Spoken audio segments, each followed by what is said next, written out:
I've got a Sony cable to the camera, in which it's a very small little Sony camera, WX-9, I believe, out of 2011 or so. There's some pretty good ratings. And then Pappy ordered this cable off Amazon for it, and it works pretty well.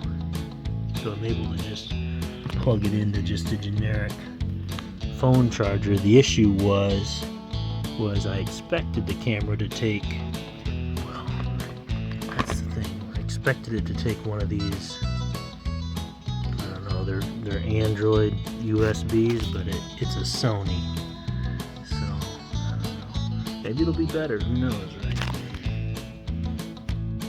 Alrighty, I know I've got such a mess here. Oh, there I am.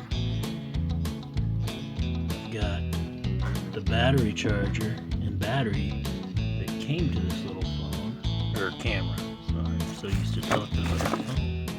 Oh, it's way smaller than a phone. It's a fair amount smaller than the cameras I've been using.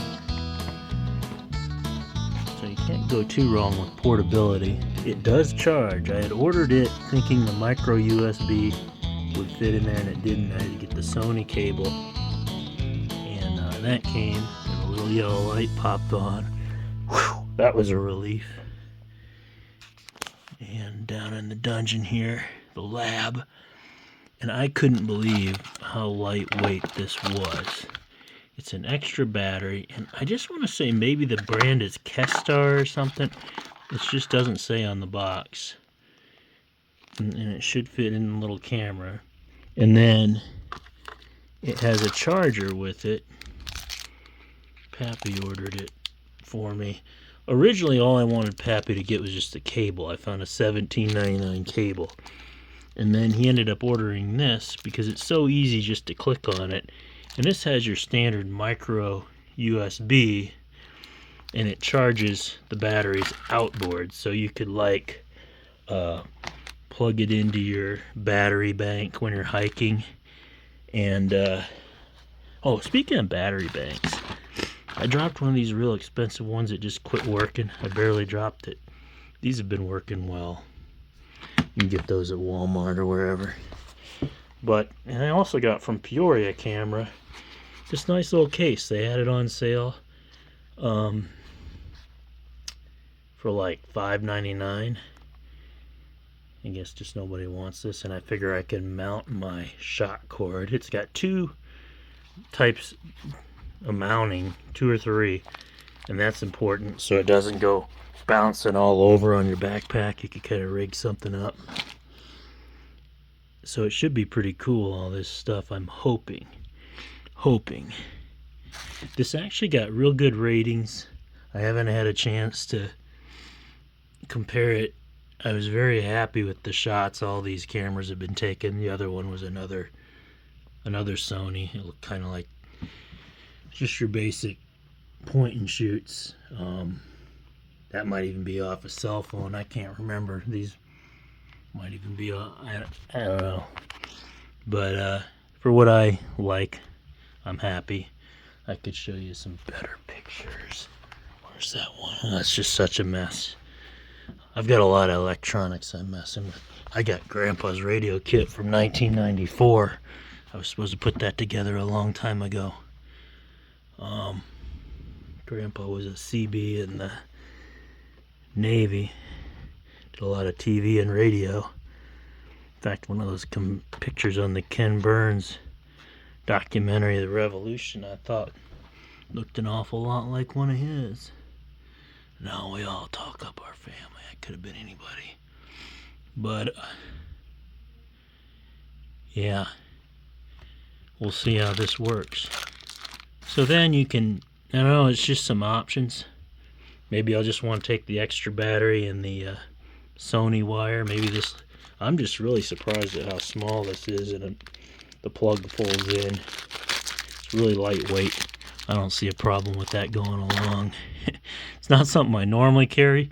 Oh, Peoria Camera. I ain't talking cameras and stuff with the fella there, and even to this day, most people are buying or are hiking with the whole auxiliary thing, even plugs, and there's just a lot of stuff they're taking. I cannot complain about the portability fact on any camera, even if it's your backup, you know, because it's really a renowned camera, I guess, for some, you know, your closer pictures and everything. So it's like a Sony WX-9,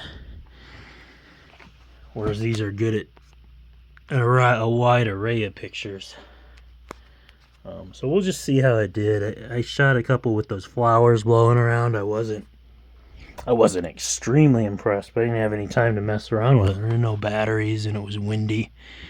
So I was impressed by the color. I like some of these older, I really like the Samsung colors too. With buying these cameras and stuff, you're going to look at the reviews of what they actually take, the images. Same with the lenses, if it's a more expensive camera. But I could go on and on.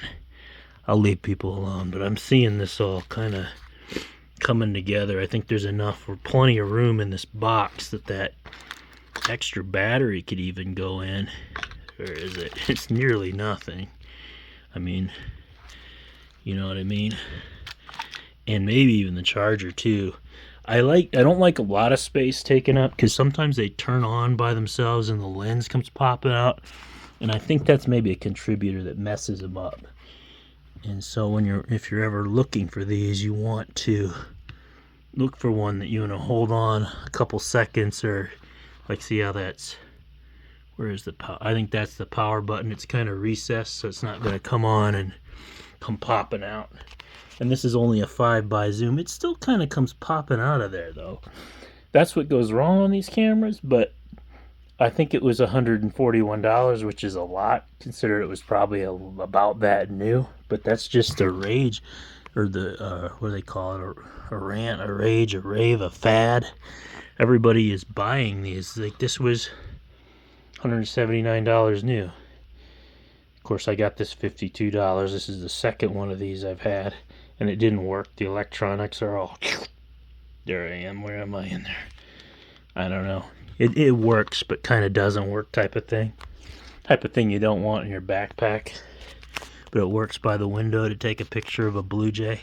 Oh, we're rolling. Got my vest, Lieutenant Dan. Let's zoom in on it here. Got all the nice pockets. $7.99. Can't complain. Alright, action. Show what I have to do here. Oh yeah, 2026.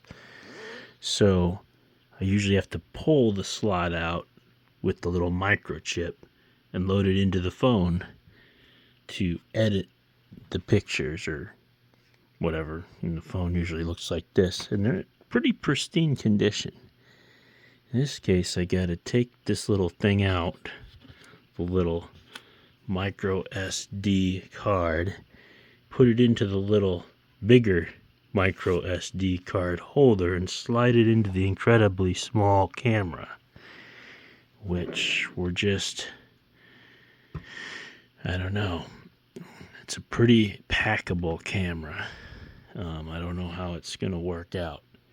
I'm just going to try and get a couple little tests. The problem I've been having is the video doesn't really compress when you put it on the Facebook and stuff like that. So, or it doesn't, I don't know what. It's a 2011 camera, so I think I have to change the format of the video, and I don't have a charger cord for it. So, I don't know. I thought it was just going to be a regular little charger cord, and it's not. Oh yeah, it's here, man. Oh. Where is it? I got over it, man. Alrighty, I messed around with the modes. I had to get a picture of myself, so it should be, it looks like it's shooting a video of this flower. These flowers. I'm blown out to the sun now. Oh yeah. I don't know which one to go to. Hopefully it reads. Shut her down. Alrighty. We're absent a charger, but maybe the batteries that the person tested it with. A tree just. Oh, yeah, it comes out. And the screen comes on. Wow, there's a flower right there. Boom! Image database file error. Cannot read record contents. Does that mean it? So I just put the USB card into the camera. There's another. So no charger now. It didn't like you plug and go. Boy, flower looked real nice out of the thing. I'm impressed with its tiny little portable size. It has some real good ratings for what it is, and the battery still has enough power to try it out. So I'll check the lens. It looks a little dusty, but I don't really see any scratches. We have to figure out how to get this thing to work so we can get a picture of this flower. Maybe a video too. Alright, action. This is just a first glance at it. It's super small. And I think that's off a cell phone. That's off a cell phone.